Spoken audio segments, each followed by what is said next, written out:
Egypt. Massive pyramids rising against the sky. A river valley alive with the sound of singing, and in the middle of it all, a young Hebrew man. His name was Joseph. He was his father Jacob's favorite son. But his own brothers, driven by jealousy, sold him into slavery and shipped him off to Egypt. In a single day, Joseph lost his family, his freedom, everything. But he didn't lose his faith. He believed the God who sent him hadn't abandoned him. So instead of bitterness, he chose gratitude.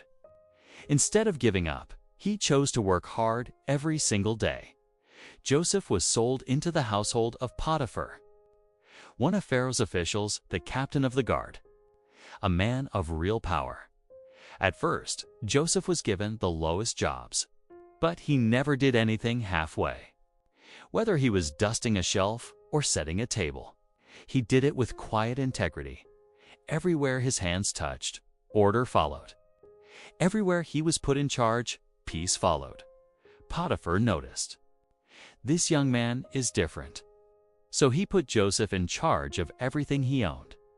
And under Joseph's care, the household prospered, the flocks multiplied. The people were at peace. The Egyptians started whispering that Hebrew God is with him. But here's the thing about blessing. It always attracts envy. Potiphar's wife started noticing Joseph too. His diligence, the way he carried himself, even his faith. But Joseph wouldn't budge. I can't betray my master's trust, he told her, and I can't sin against God. She couldn't take the rejection, so she lied. She screamed that Joseph had attacked her, and every piece of evidence pointed his way. It didn't matter how loudly Joseph protested his innocence. Nobody listens to a slave. That day, they put him in chains and dragged him to prison.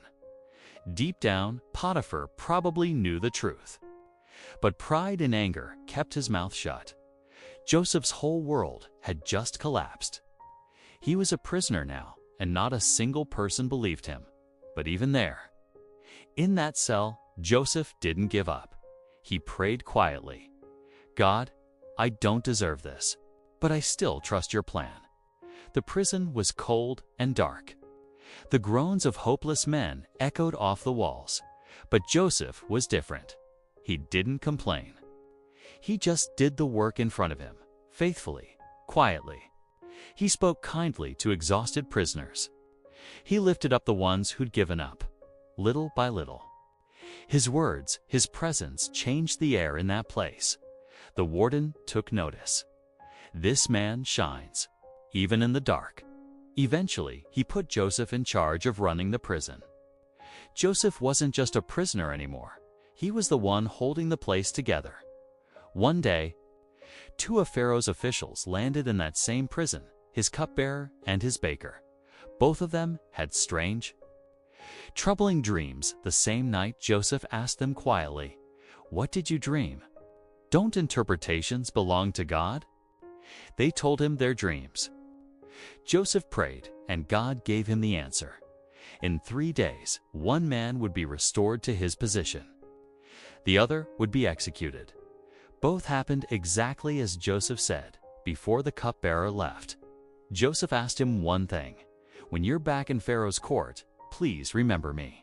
But people forget. The cupbearer walked out and never looked back. Joseph went back to waiting, quietly. 2 long years passed. Joseph was still in that cell, but his faith had only grown deeper. Stronger than one night, Pharaoh himself had a dream that shook him.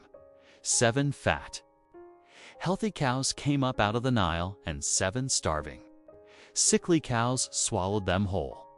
Then another dream: 7 full, healthy heads of grain devoured by 7 thin, withered ones. Pharaoh woke up terrified. He called in every wise man, every magician in Egypt, and not one of them could explain it. That's when the cupbearer finally remembered.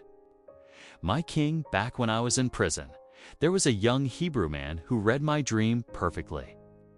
Joseph was rushed before Pharaoh, shaved, washed, dressed in new clothes. Moment that would change his entire life had finally arrived. Joseph listened to Pharaoh's dream and answered calmly, "It's not me, but God will give Pharaoh the answer he needs." Then he laid it out clearly. 7 years of abundance are coming, followed by 7 years of severe famine. Egypt needs to start storing grain now. Pharaoh was stunned. Could we find anyone else like this man? One in whom the Spirit of God dwells. "Joseph, I'm putting you in charge of all of Egypt." That day, the chains came off. The former prisoner slid Pharaoh's own signet ring onto his finger. For 7 years, Joseph stored grain. When the famine hit, that grain saved an entire nation. His wisdom, his faith, saved a country. Joseph would later say it best, "What my brothers meant for evil, God meant for good." Joseph's life was one hardship after another.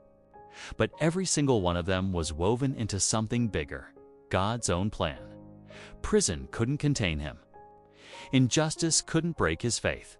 His story tells us something we need to hear today. Even when we can't see God, He's always working, deep beneath the surface of our lives. Coming up next. But the story isn't over. Famine spreads across the whole region, even reaching Canaan, far away, and then Joseph's brothers arrive in Egypt. They've come looking for grain to survive, and the man standing in front of them, the one now ruling all of Egypt, is the very brother they threw away. Will Joseph forgive them? Next time, Joseph, a reunion written in tears.